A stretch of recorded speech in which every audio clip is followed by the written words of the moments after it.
جوانیتون رو قدر بدونید. میدان وسیعی در مقابل شما،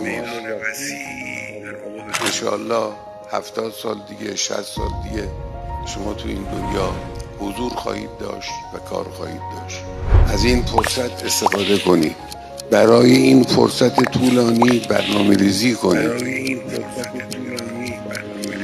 برای اینکه برنامه ریزیتون درست از آب در بیاد فکر کنید. برای اینکه درست بتوانید فکر کنید با قرآن آشنا بشید.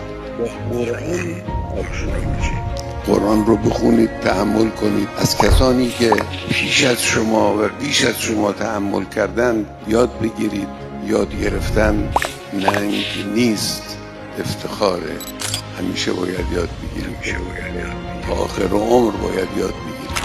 فکر کنید، مطالعه کنید، شناسایی کنید. اونجایی که اقدام لازمه اقدام کنید.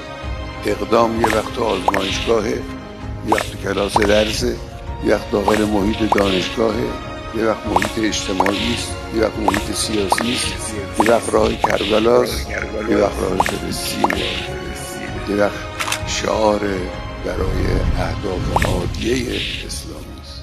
انقلاب اسلامی این راه رو روی ما باز کرد.